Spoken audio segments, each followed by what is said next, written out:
Hey there guys, welcome to Aftermath Dev Blog number 8. It's basically going to be covering our patch notes for today, Wednesday the 17th.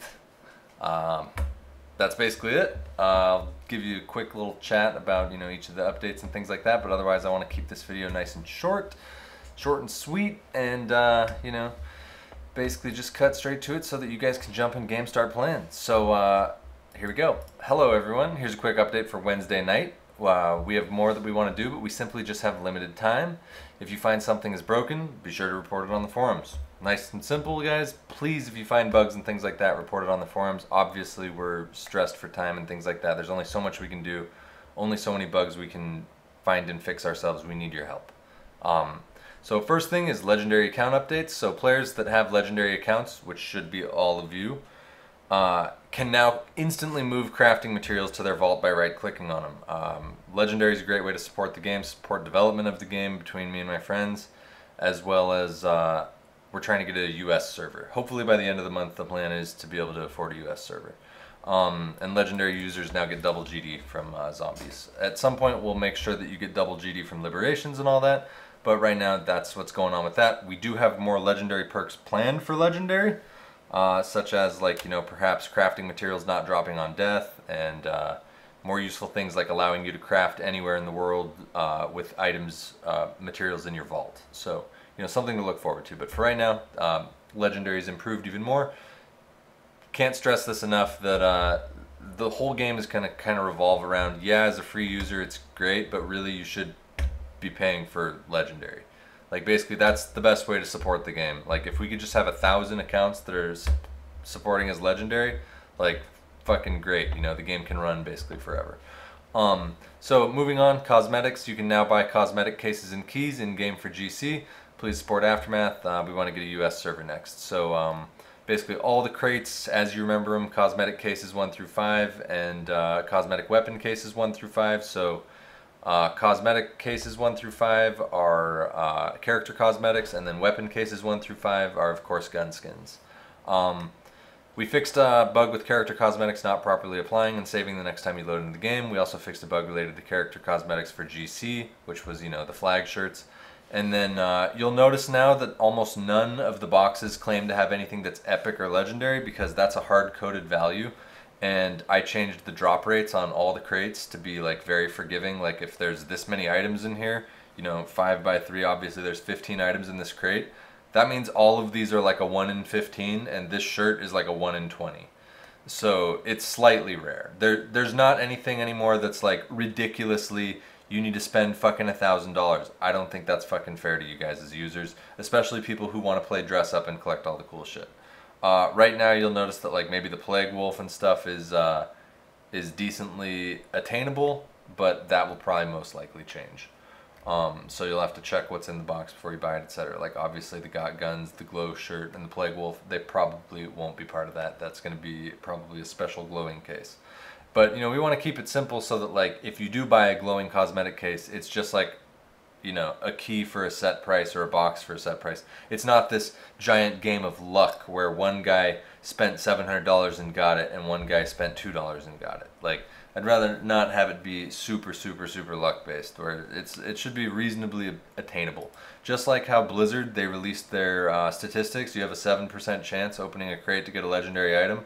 7%, I don't know if you're very good at statistics or anything, but that's a better than 1 in 20 chance, and that's the rarest of items. That means that a 7% chance to hit their legendary loot table.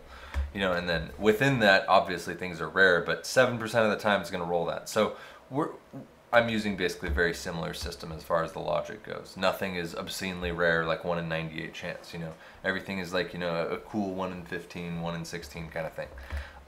Moving on, Pine Top has been released, so you can now play Pine Top, my friends. So we deployed a single Pine Top server available to public users right now. Please test this map with your friends. Be sure to check your frame rate on Pine Top compared to the Arizona map, and if you're one of the users that's experiencing 5 to 10 FPS. If you are, well then we've figured out one of our issues, and it's probably lighting. Because the Arizona map and the Pine Top map use their own different lighting systems. So because of that, if you have like unplayable frame rate on Arizona, but then you have like 150, 200 FPS on Pine Top, Well, then we know what the issue is. It's currently capped at 40 players, and it's basically a PvP-centric map. It only has one central liberation in the center city. I chopped all the other ones out. The idea is that if you're on Pine Top, you're basically PvPing. If you're in one of these side areas, it's because you're trying to loot up or get together with your team. But all the good loot and everything is right in the center of the city. That's where the freaking, whatever the fuck spawns, the liberation stuff. The liberation was made slightly harder, but it's on the same loot table as Stafford. And all the other liberations were removed from Pine Top because it's such a small map, there's no point. Also, something to note. Pine Top spawns are twice as slow as the Arizona map, meaning if you've looted an area, it's going to take 2 times as long for those items to cycle again. The reason for this, you should be bringing loot from the Arizona map into Pine Top to PvP on Pine Top and scavenge Pine Top here and there, but otherwise Pine Top is always going to be like so packed, and we're never going to allow like just a ton of Pine Top servers. Like, it's a PvP map. We expect it to always be packed. If the server's constantly at 40, we might add a second Pine Top map, and you know, until those are both constantly at 40, we won't add a third. So we want it to be like everyone's packed into Pine Top, like PvP, PvP, PvP. And Arizona is, you know, you see with the map updates thread and things like that, I had it in the last patch notes, that's going to go more towards like, that's our role play survivor map, you know, kind of like zombie apocalypse map. This is more like Counter-Strike meets zombies, and for the people who just want to like blow each other's brains out and camp the center city and just PvP and run from the safe zones. Everything really, really quick. And then Arizona map's more for players that kind of like more of like a pacing based game. Now, are there people that are going to be like, Artemis, we love PvP on Arizona. Now that there's Pine Top, we can't find any Arizona PvP. Well, advertise the game to your friends, because we definitely need more players. Before we hit Steam, obviously the entire game is a giant testing fish tank right now. You guys are all fish in my aquarium, just so you know. Me and my friend's aquarium. And, you know, it's all kind of a testing bed for Steam ultimately, because, I mean, that would be the goal of the game, is to get it to Steam, you know, and have it be that much different than the original, that it's like obviously a new game. I mean, we even want to, you know, do with the map updates, repaint the map and all that. But these are all things for the large scale roadmap of everything. So back to the patch notes. Audio updates, we added a headshot sound to make it so it's easier to identify when you've shot another player in the head. I can tell you this right now, it's not a good noise. It sounds pretty bad. It's weird and probably foreign compared to the rest of the audio in the game, but it's better than nothing right now, and I'll probably tinker with the sound a little bit, but ultimately it needs to, like, you know, be more of a headshot sound. But for right now, better than nothing. And general fixes, we got night vision armor bugs related to dropping it have been fixed. You know, there was some glitch where you could turn it on, drop it for your friend, they could turn it on, drop it, you know, fixed it. Your primary weapons now drop outside of your backpack on death, so if you're holding, like, you know, one of the new, you know, Spine Ripper SMGs or something that aren't in the game right now, but when they are, it'll drop outside the backpack. So it makes when you kill someone and you just want their primary weapon, we're probably going to make armor drop out of the backpack too, but for later. Cosmetic keys, crates, gift boxes, they're now permanently bound to your account and cannot be dropped or traded. This is because it's just preventative measures for an insane system with trading, etc., that where you just can't support right now. So all your purchases for crates, keys, gift boxes, all that, that's all personal for you. You cannot share that. Gift boxes can now be moved to the GI from anywhere. Backpacks now show the name of the dead player. Liberation drops have been improved for all liberations. I took grenades out of most of the tables, and I made the Stafford liberation now drop 10 items instead of 7, and the grenade drops were removed from that table. The vendor in town now sells tools for parts and GD. So yeah, the vendor in town is going to start to sell things for GD. The only way to get GD in the game right now is to complete liberations, kill zombies, or sell things to the vendor. Just like World of Warcraft, you know, so do quests and things like that, get gold, and you can buy some tools and parts. Right now, tools are 2,500 GD, and parts are 500, so hopefully you guys have been picking up GD and things like that. I told you that we were going to make it useful at some point, so that's going to begin scaling in each patch, and as I collect more data on how much GD you guys are acquiring each day, things will be balanced in the in-game player store. But no, you'll never be able to convert GC to GD, you know, shit like that. This is part of the in-game economy. It's one of the reasons that all the cosmetic crates, keys, all that stuff can't be traded. It's to make sure that the in-game economy is not a mess.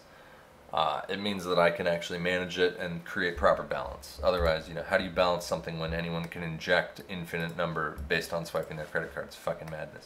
So, more anti-cheat updates. Oh, no, never mind. Floating grenades bug has been fixed. Yeah, sorry, we fucked up the collision on that, and they floated. The server didn't know that they had physics anymore and was like, what? Private servers should no longer display in the public service tab. Also, the number of servers have been adjusted, obviously, because we added Pine Top and things like that. Anti-cheat updates, stuff and things for updates, figure it out. We're looking for translators and we'll pay in GC. So we're looking for users that speak other languages fluently who can translate the game from English into other languages. Please PM Artemis on the forums if you're able to do this. Artemis is me. PM me on the forums. The quicker we can translate the game to other languages, the quicker we can gain support for new players from these regions. We're primarily looking for a full translation from English to Russian, English to Thai, and English to Portuguese. So if you can do that, PM me, and man, I'll give you like fucking 50,000 GC in game, and you can get whatever you want. Pick any cosmetics. You will do us a huge service if you can translate the whole thing. I'm telling you right now, though, it's like translating a book. I wrote the book, so now you get to translate the book. So it could be some fun times. I'm telling you, it's definitely some work. It's gonna take someone who knows it. Probably it's gonna take you like 20 hours, maybe more. I don't know. It depends how fast you type and how good your grasp of the language is. Obviously, I would prefer someone that really speaks fluent Russian and hopefully understands all the things in English. And the same goes for Thai and Portuguese. So we'll see. I haven't set in stone how much to pay you, but I'm totally happy to pay you a large amount of GC for that so that you can basically get all the stuff in game. And I mean, I'll make you an honorary community dev for translating it for us, because as soon as the game's supported in those languages, we'll gain huge player bases from those areas because it's free to play and not pay to win, and we have really solid games. So going forward, that's that. And then of course the community dev section, you already know about that from my other videos. Invite your friends to play Aftermath with you. If you missed the prior patch notes, there they are. They're on the forums and announcements, willyousurvive.com. This is DevBlog 8. Aftermath is a pretty kick-ass game. And I hope you tell your friends and invite your friends, and be part of the balance and be part of the game as it evolves and updates and becomes something badass. So that's that. Thanks for watching. Bye-bye.